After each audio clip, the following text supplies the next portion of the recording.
So many programmes fail because they just don't take into account the fact that behaviour change is a journey. It's not an overnight process. So a classic mistake that's made by marketers is just not realising how important it is to create that initial desire to change.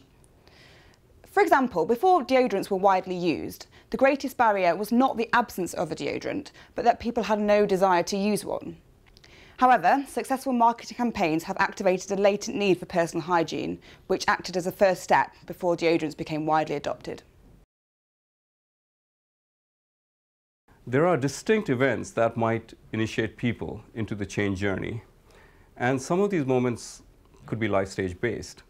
Take pregnancy, for example, when a woman makes a host of changes in her life to become more healthy.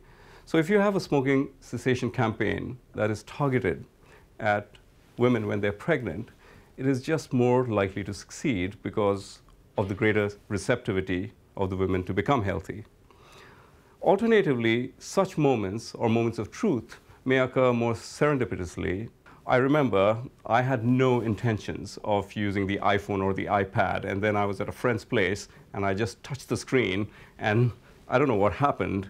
In the next 1 month, I found myself with 2 iPads, one for my wife, my family, etc., etc. So I became this heavy iPad user. So marketers need to use these moments of truth and create these moments of truth to inspire change.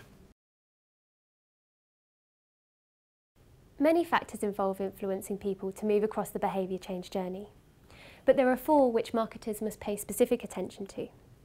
Firstly, you must ensure the new behaviour offers a distinct advantage over the old behaviour, which provides an incentive to change in the first place.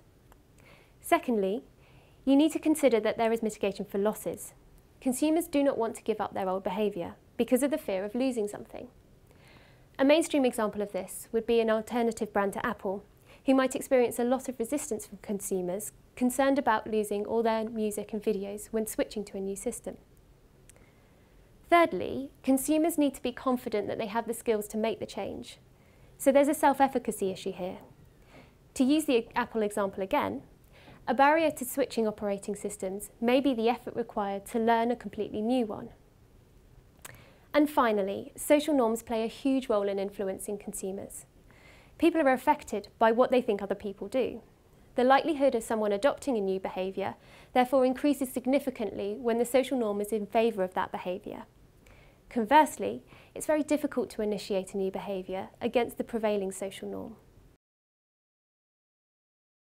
It is vital that you recognise human beings are not rational in their evaluation of alternative behaviours. Behavioural economics has made a huge contribution to shedding light on this. However, whilst these emotional biases present obstacles to change, they can also be used to encourage it.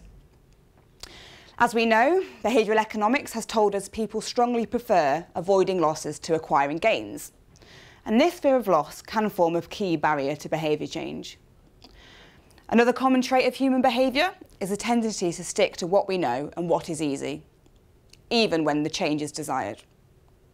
In the absence of a strong trigger to change, people may continue to undertake default behaviours. We also need to consider that choices we make are often influenced by a preference for instant gratification, often defaulting to options when the prize is in sight, and valuing the short-term benefits over the more long-term gains. Human beings too are often affected by what others do, with the media and legislation playing a key role here. And people often form views of what is acceptable based on what they read or are told to do. You also need to consider the importance of aspects like framing when change is actively queued up to its audience.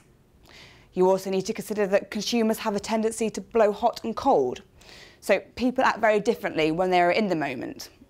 And this ultimately makes it very hard to predict how consumers will behave. Finally, there's a point about mental accounting. So people artificially separate money into different accounts based on the source of money or the intention for it. For example, a fashion fan may not bat an eyelid at spending, say, £100 on a t-shirt, but then they may be loath to part with £3 for a parking ticket. Practicing is vital to learning a new behaviour, and we know that from sports and music.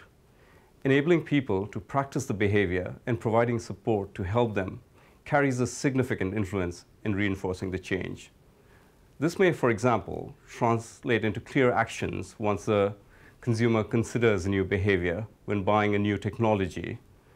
At this stage, it is helpful to facilitate frequent product experiences in store and provide proactive support provided by trained personnel. Segmenting consumers based on their barriers and drivers for change is really important. A great example is the challenge of switching a Mac user to a PC user. For a certain segment, the barrier might be a very emotional one, with the user identifying strongly with the brand. Yet for another group, the barrier might be the user-friendly design. So the interventions required for each segment would be completely different. And finally, behaviour change programmes need to include a variety of actions. So we need to consider communication, empowerment, diffusion, rewards, disincentives, and environment design. Programmes that are focused on a single lens are far less likely to succeed, and integrating multiple elements into a single campaign will stand a much greater chance of success. Clearly, behavior change programs can be successful and drive a lot of impact for companies. However, companies must realize that change does not happen overnight, so they need to commit to a behavior change program with a medium or long-term perspective.